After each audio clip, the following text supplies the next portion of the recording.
Subscribe करें और bell दबाएं ताकि कोई खबर रह न जाए।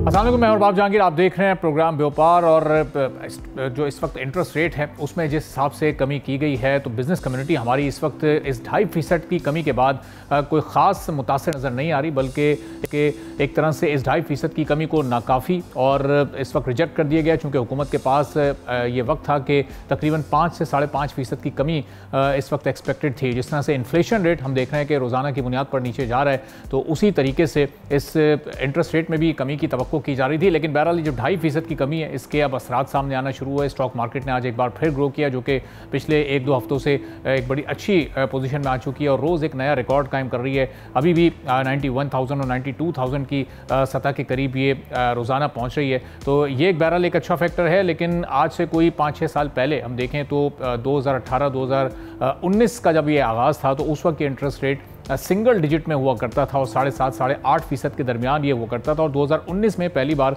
अपने उस वक्त के हाईएस्ट रेट यानी डबल डिजिट में गया, 13.25% पर पहुंचा। उसके बाद फिर हमने देखा कि अगले 2-3 सालों तक, जो कि कोविड का दौर रहा, फोर्सली इसको नीचे ज़रूर रखा गया। लेकिन पिछले कोई 1.5 साल से ये 22% पर था और पिछले 3 रिव्यूज़ में ग्रेजुअली इसको कम करते हुए 2-2 और 2.5% की कमी के बाद अब 15% पर लाया गया है। अब इससे पाकिस्तान में बिजनेस एक्टिविटी कितना ग्रो कर सकती है, पाकिस्तान की ओवरऑल इकॉनमी के लिए इसके क्या फ़वाइद सामने आ सकते हैं, इस पर हम गुफ्तगू करेंगे। हमारे माशियात हैं, हमारे साथ मौजूद हैं, पाइट से आपका ताल्लुक है। बहुत शुक्रिया नदीम साहब, प्रोग्राम के लिए आपने वक्त निकाला। अमाइद अशफाक तोला साहब हमारे माशियात भी हैं, टैक्स एक्सपर्ट भी हैं, हमारे साथ मौजूद हैं। बहुत शुक्रिया अमाइद साहब, आपका भी प्रोग्राम के लिए आपने वक्त निकाला। नदीम साहब, ये अब जो इस वक्त 2.5% की कमी इंटरेस्ट रेट में की गई है, इसका एक 15% अभी भी जो कि एक हायर साइड पर मौजूद है, बिजनेस कम्युनिटी अभी भी इससे मुतमईन नहीं है।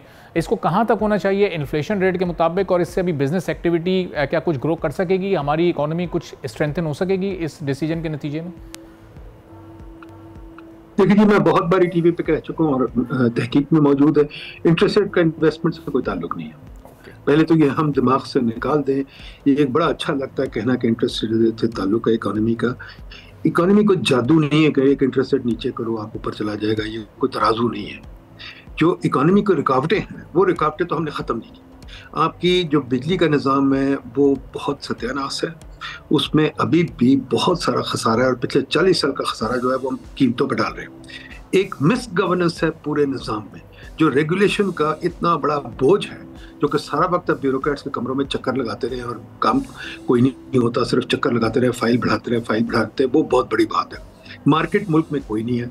और बाकी ये है कि पूछ गिछ का जो निज़ाम है, जो डॉक्यूमेंटेशन का निज़ाम है, वो अमेरिका से ज़्यादा है, वो बरतानिया से ज़्यादा है। बरतानिया में पैसे लगाएं कोई नहीं पूछता, यहाँ आप ज़रा सा गेम बना लिया, आप पीछे पीछे भागते हैं। इसमें अकाउंटेंट्स का भी बहुत कसूर है। अकाउंटेंट्स ने पूछ गिछ का निज़ाम शुरू किया हुआ है, ये नहीं किया हुआ कि भाई पैसे बनाओ तो हम तालियां बजाएंगे, उल्टा कहते हैं पैसे बनाओ तो हम आपकी टांग पकड़ेंगे।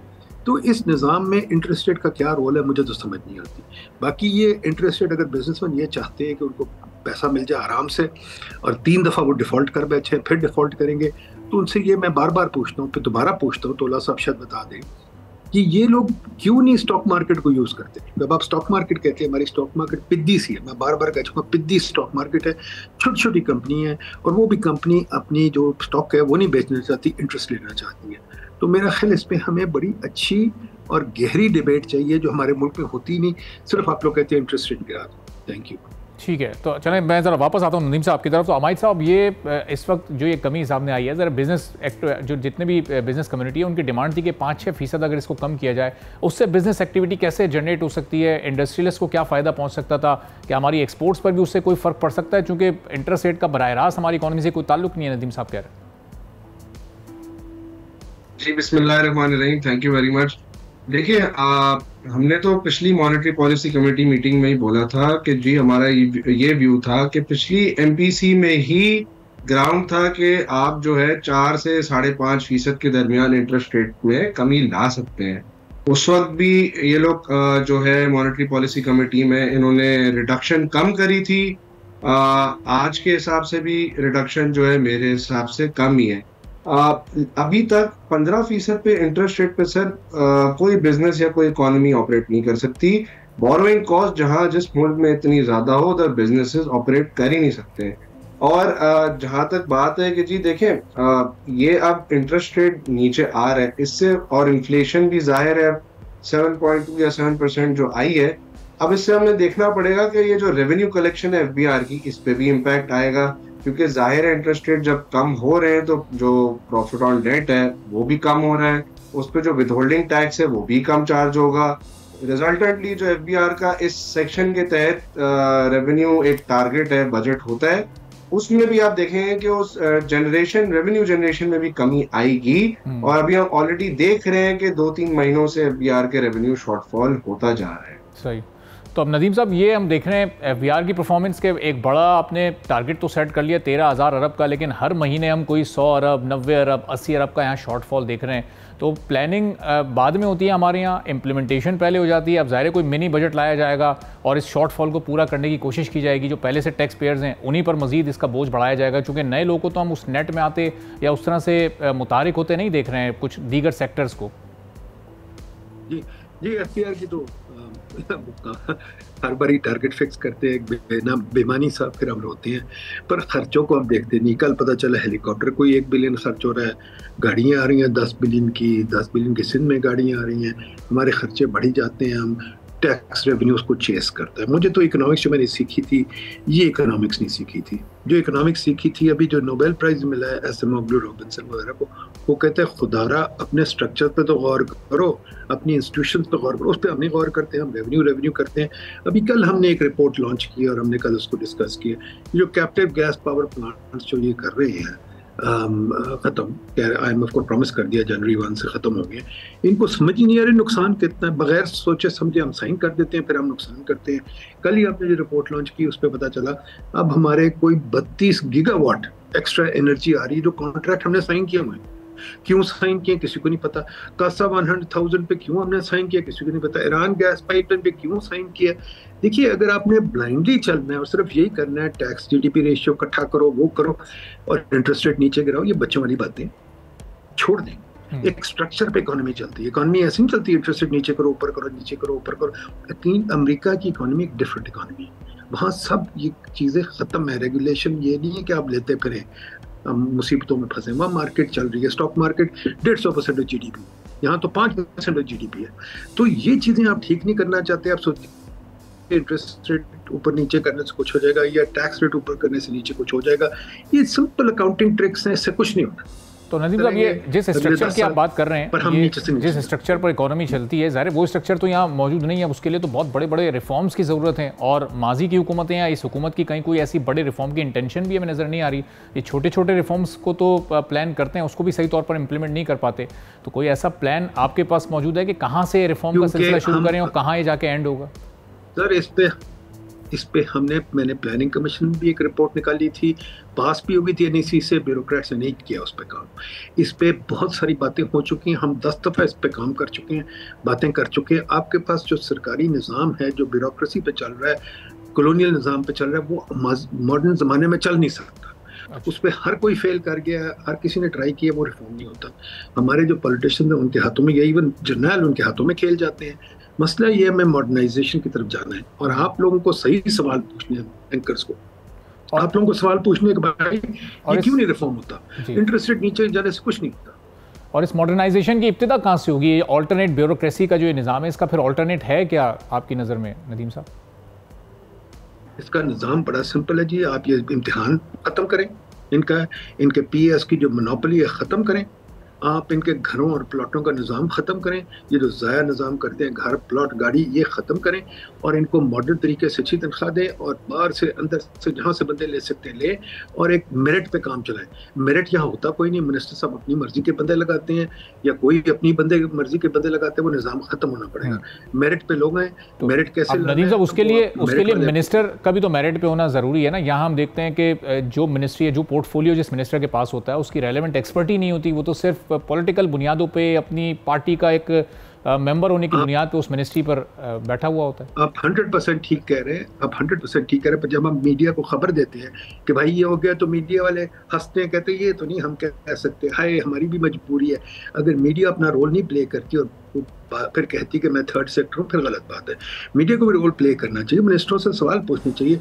ये नहीं मिनिस्टर जो मर्जी कह देते, वो थूके भी तो आप छाप देंगे। आपको ये कहना है कि भाई ये मिनिस्टर क्यों इधर से उधर गया, जैसे सेक्रेटरी हेल्थ से एनर्जी में चला जाता है, एनर्जी फॉरेन अफेयर्स में चला जाता है, यहाँ क्यों ये हो सकता है, ये मिनिस्टर्स के साथ क्यों होता है, व्हाई डोंट मिनिस्टर स्पेशलाइज। तो ये बातें हमने सब रिफॉर्म एजेंडा भी लिखी है, हमारा रिफॉर्म एजेंडा मौजूद है।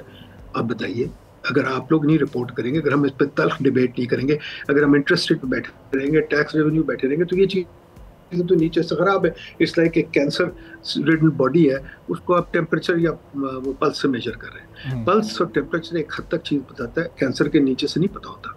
सही। और नहीं तो ज़ाहिर है बाकी मीडिया वाले तो अपना जवाब खुद देंगे, लेकिन हम तो वक्तन फ़वक्तन आपको इसीलिए दावत देते हैं ताकि आप आएँ और इन रिफॉर्म्स की डिटेल्स हमें बताएं, सिस्टम में जो ख़राबियाँ हैं उनको भी आप हाईलाइट करें, और जो इनका हल है वो भी आप तजवीज़ करें, ताकि किसी न किसी लेवल तक ये बात पहुँचे और कहीं से तो कोई बेहतरी का आगाज़ हो। बिल्कुल ठीक कह रहे हैं, बिल्कुल ठीक है। हम तो रोज़ कहते हैं खुदारा ये कॉलोनियल निज़ाम ख़त्म कर दें।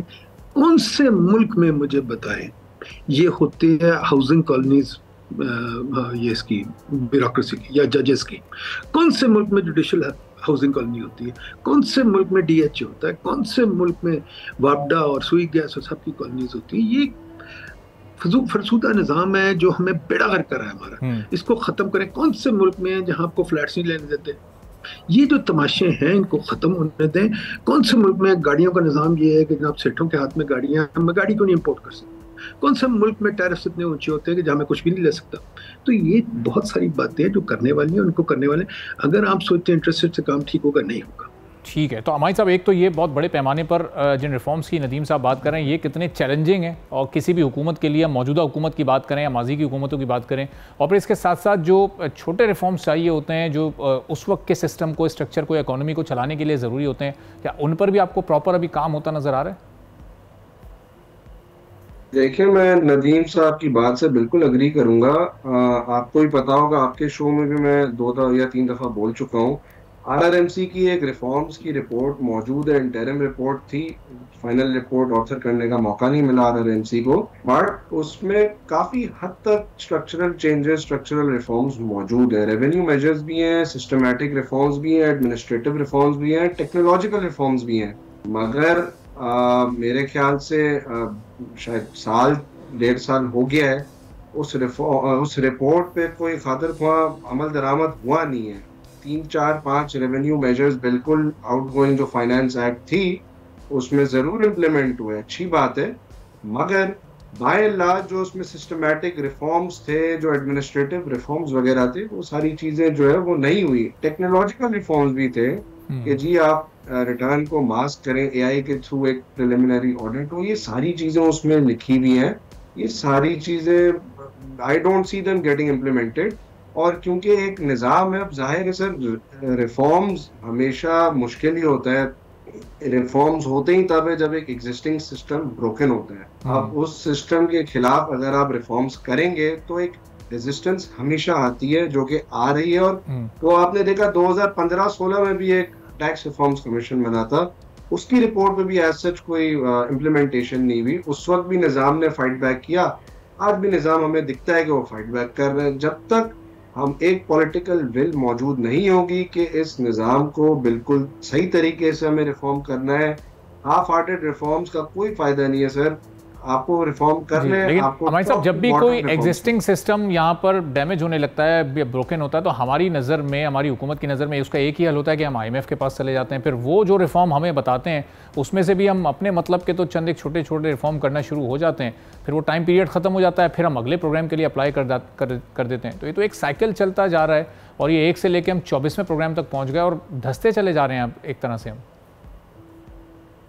सर आप बिल्कुल सही बोल रहे हैं। देखिए, IMF आपको ये रेवेन्यू टारगेट्स वगैरह, ये जो आप अग्री करते हैं, नदीम साहब ने भी जैसे फरमाया कि आप रेवेन्यू टारगेट्स तो आपने अग्री कर लिए, लेकिन आपने ये नहीं देखा कि जी आपकी अगर प्रोजेक्टेड इन्फ्लेशन कम होगी तो वो शॉर्टफॉल आप किस तरीके से पूरा करेंगे। इनफैक्ट जब ये बजट आया था तो उस वक्त भी मुझे 300 से 350 अरब का उस वक्त मुझे शॉर्टफॉल रेवेन्यू शॉर्टफॉल जो है वो नजर आ रहा था, जो कि एफबीआर शायद मीडिया में ये आ रहा था कि वो बोल रहे हैं कि जी एडमिनिस्ट्रेटिव मेजर्स के थ्रू हम पूरा कर सकते हैं। एडमिनिस्ट्रेटिव मेजर्स के थ्रू सर 50 अरब 100 अरब चले, मैं मान लेता हूँ आप पूरा कर सकते हैं। 300 से 400 अरब एडमिनिस्ट्रेटिव मेजर से पूरा करना नामुमकिनात में से माना जाता है। और अब मजीद जो ये इन्फ्लेशन नीचे आ रहा है, अभी खैर थोड़ा सा आई थिंक इस महीने पिछले महीने 6% था, अब 7.2 आया है शायद, तो थोड़ा सा वो उसमें बढ़ा है, तो उनका रेवेन्यू शायद कम जो है शॉर्टफॉल। अब देखिए ना, हमने एक विजनलेसली एक टारगेट एग्री कर लिया, अब होगा क्या अगर खुदा ना खास्ता मजीद ये शॉर्टफॉल बढ़ता है, तो इंडिकेशन ये है कि जी मिनी बजट आएगा। सर मिनी बजट में आपको, हम सबको पता है कि जो एग्जिस्टिंग टैक्स नेट में लोग मौजूद हैं उन्हीं को जो है ना वो स्केपगोट बनाया जाएगा। जीएसटी का रेट बढ़ा दिया जाएगा, आप पे मुझ पे जो विदहोल्डिंग टैक्सेस के रेट्स हैं वो बढ़ा दिए जाएंगे, हमारी परचेजिंग पावर जो है वो किल कर दी जाएगी। जो टैक्स नेट से बाहर ऑपरेट कर रहे हैं वो बहुत खुशी खुशी टैक्स नेट से बाहर ऑपरेट कर रहे हैं। जो बेचारा टैक्स नेट में गलती से आ गया है वो उसी को they are milking the same old cow, और ये सिस्टम वैसे ही ब्रोकन है। और अब मेरे ख्याल से अगर ये टैक्स नेट नहीं इंक्रीज करते तो ये सिस्टम तबाही की तरफ चले जाएगा। तो आप बिल्कुल सही बोल रहे हैं। आईएमएफ प्रोग्राम देखिए, आईएमएफ भी आपको एक सर्टेन प्रिस्क्रिप्शन दे सकता है। आईएमएफ को मेरे ख्याल से बेहतर उन लोगों को पता है, उन एक्सपर्ट्स को पता है जो यहाँ की ग्राउंड रियलिटीज और इकोनॉमी से ज्यादा वाबस्ता है। आईएमएफ एक बर्ड्स आई व्यू जरूर आपको दे सकता है, मगर जो लोकल एक्सपर्ट्स है, डोमेस्टिक एक्सपर्ट है, वो ज्यादा बेहतर असिस्ट कर सकते हैं गवर्नमेंट को विद रिगार्ड्स टू ये रिफॉर्म्स किस तरीके से होने चाहिए। क्योंकि एक अलग साइकी, एक हर सिस्टम की अलग साइकी होती है। वो कोई भी आपको, अगर आप बाहर से एक्सपर्ट्स अपॉइंट करते हैं, वो उस साइकी से वाबस्ता हो ही नहीं सकते, और जब तक होंगे तब तक रिफॉर्म करने का टाइम शायद निकल चुका होगा। सही। तो नदीम साहब, ज़ाहिर है बड़े स्ट्रक्चरल रिफॉर्म्स का एक छोटा सा हिस्सा ये टैक्स रिफॉर्म भी है, और इस पर हमें हुकूमत पिछले कुछ दिन में काम तो नहीं जी, मैं नहीं मानता। सॉरी, मैं नहीं मानता टैक्स रिफॉर्म को हिस्सा है। मेरा ख्याल ये हमने खुद ही अपने लिए बनाया हुआ हिस्सा। हम एक्सपेंडिचर को देखते नहीं, हम सिर्फ टैक्स को देखते हैं। मुझे बताइए, खुदा के वास्ते इतना एक्सपेंडिचर क्यों है? इतने इदारे क्यों बनाए हुए, इतनी मिनिस्ट्रियाँ क्यों बनाई हुई, इतनी एजेंसीज क्यों बनाई हुई? एजुकेशन के अंदर ही सिर्फ 50,000 एजेंसीज है, 250 मिनिस्ट्रियाँ आपने बनाई हुई, प्रोफेसर आपके पास एक नहीं है। ठीक है, हर सेक्रेटरी मिनिस्टर, हर ग्रेड 17 अफसर को आपने गाड़ियाँ देनी है, हर एक को घर देना है, हर एक को। यार ये क्या, मुझे तो समझ नहीं आती। सोशलिस्ट इकोनॉमी है, सोवियत यूनियन है, क्या है? मेरा ख्याल हम जरा बुनियादी बात करें। हम बार बार मुसीबत यही कि हमारे सारे पढ़े लिखे लोग भी टैक्स रिफॉर्म, टैक्स नेट क्या होता है मुझे समझ नहीं आती। टैक्स नेट क्या, मच्छियों को पकड़ने के लिए? कोई टैक्स नेट नहीं है। और जो लोग बाहर हैं टैक्स से, वो क्यों ना बाहर हो, हमें भी बाहर होना चाहिए। हम पूरी दुनिया में यही होता है, टैक्स नेट बढ़ता है, या जो कुछ कह रहे हैं बढ़ता है, जबकि इकोनॉमी तरक्की करे। हम इकोनॉमी तरक्की करें बगैर लोगों को मारी जा रहे हैं, ये ना करो, वो ना करो, रियल एस्टेट भी टैक्स लगा दिया, उस पर भी टैक्स लगा दिया। Pretty soon we'll have a tax on talking to each other, then we'll have a tax on breathing air. ये क्या तमाशा है? हुकूमत अपने खर्चे कम नहीं करती, अपने खर्चे बढ़ाई जाती है बेवकूफ़ों की तरह। मैंने बताया ना, फॉरेन टूर्स क्यों इतने लगते हैं? वो भागी जा रहे, क्यों भागी जा रहे हैं? चले, अगर आपने अपना खर्चा कम करना है, पेट काटना है, तो खुदा के वास्ते शुरू करें काटना। मैं कहता हूँ इतने गवर्नर हाउस हैं, यही बेच दें। मैं कहता हूँ इतने सरकारी घर है, वही बेच दें खुदा के वास्ते। पीआईए तो आपसे बिकता नहीं है, तो क्या इनएप्टीट्यूड इतना है आपसे? कभी प्राइवेटाइजेशन नहीं हो सकती, कुछ नहीं हो, बिजली का निजाम ठीक नहीं हो सकता, एक्सपोर्ट कोई निजाम इस मुल्क में चल रहा है जिसके लिए हम टैक्स दे रहे हैं। क्यों टैक्स दें जबकि निजाम ही नहीं इनसे चलता? सिर्फ हम टैक्स दे रहे हैं इनकी याशियों के लिए। तो आई थिंक क्वाइट फ्रैंकली पहली चीज तो मैं ये रिवाइज करना है जो हम लेके आए इस डिबेट में। सब जगह पाकिस्तान में एक ही बात कानून। ठीक है, चलिए, बहुत बहुत शुक्रिया नदीम उल हक साहब, उमैद अशफाक तौला साहब, दोनों हमारे साथ मौजूद थे। एक बार फिर आपको प्रोग्राम में खुशामदीद कहेंगे। 2.5% की कम इंटरेस्ट रेट में कमी को इस वक्त जो ताजिर बरादरी है, बिजनेस कम्युनिटी है, उसने अक्सर मुस्तरद कर दिया है। फेडरल और कराची चैम्बर के ऑफिशियल्स की जानिब से किस तरह इस पर रिएक्शन जाहिर किया गया है, ये मुलाहिजा कीजिए। 2.5% किया है, ये तो बिल्कुल नाकाफ़ी है, क्योंकि हमारी तो यही मुतालबा था, इसको सिंगल डिजिट में होना चाहिए और कम से कम 5% होना चाहिए। आप इसकी मिसाल ये देख लें, जब 2021 में महंगाई की सतह 9 पॉइंट समथिंग थी, उस वक्त 7.5% इंटरेस्ट रेट था। इस वक्त महंगाई की सतह गवर्नमेंट खुद बोल रही है कि 6 पॉइंट समथिंग है, और इस वक्त 17.5 से 15 आना ये बिल्कुल नामुनासिब भी है और नाकाफ़ी भी है। मॉनेटरी पॉलिसी अनाउंस हुई है और उसमें गवर्नमेंट ने सिर्फ 2.5% जो है वो इंटरेस्ट रेट कम किया है, जबकि हमारी एक्सपेक्टेशन ये थी कि कम से कम क्योंकि इन्फ्लेशन जो है वो 6.9 पर आ गई है, तो कम से कम जो है ये 5% इसमें कम होगा, लेकिन वो नहीं हो सका और अभी भी 15% इंटरेस्ट रेट है, जो कि हमारी कॉस्ट ऑफ डूइंग बिजनेस पहले ही बहुत ऊपर है। ये तमाम लोगों के में है कि जो हमारी एनर्जी प्राइसेस हैं वो बहुत हाई रेट पर हैं और इंटरेस्ट रेट जो है वो अभी तक कम नहीं हो रहा, तो इससे कॉस्ट ऑफ डूइंग बिजनेस जो है वो काफ़ी इफेक्ट कर रहा है और हमारी जो फिजिबिलिटी है या हमारी जो कॉस्ट ऑफ प्रोडक्ट है जो इंटरनेशनल मार्केट में उसको compete नहीं कर पा रहे हैं। तो हमारा ये मुतालबा है गवर्नमेंट से, स्टेट बैंक से, कि इसको फौरी तौर पे जो है इंटरेस्ट रेट को 12% पर लाया जाए। अस्सलाम वालेकुम। आज एक खुशी की खबर आई है कि स्टेट बैंक ने अगले 2 महीने के लिए 2.5 BPS पॉइंट्स कम किए। इसका मतलब 2.5% अपने इंटरेस्ट में कमी की। मेरा ख्याल में 2 महीने के लिए 2.5% कम करना कोई बहुत खुशाइंदा नहीं है। इसको हर 15 दिन पे, क्योंकि इकोनॉमी अब अपने पैरों पे खड़ी हो रही है, इनके जो डेफिसिट्स हैं वो भी ऐसा ऐसा कम हो रहे हैं, तो मेरे ख्याल में हर 15 दिन में इस पॉलिसी का रिव्यू होना चाहिए और ऐसा ऐसा करके ये इसको सिंगल डिजिट्स पे ले आएं। पिछले 3 रिव्यूज़ में 22% से कम होकर इंटरेस्ट रेट अब 15% तक आ चुका है। उम्मीद यही है कि जो अगला रिव्यू जनवरी के महीने में जब आएगा तो नए साल में एक और बड़ी कमी 2.5 से 3% की हमें देखने को मिलेगी और फिर इंटरेस्ट रेट 12 साढ़े 12 के आसपास हमें मिलेगा और उस वक्त फिर ज़ाहिर हमारी बिजनेस एक्टिविटी और ज़्यादा जनरेट करेगी और इंडस्ट्री को भी हमारी बेहतर फ़ायदा हो सकेगा। इसी के साथ आज के प्रोग्राम से इजाज़त दीजिए। अल्लाह हाफ़िज़।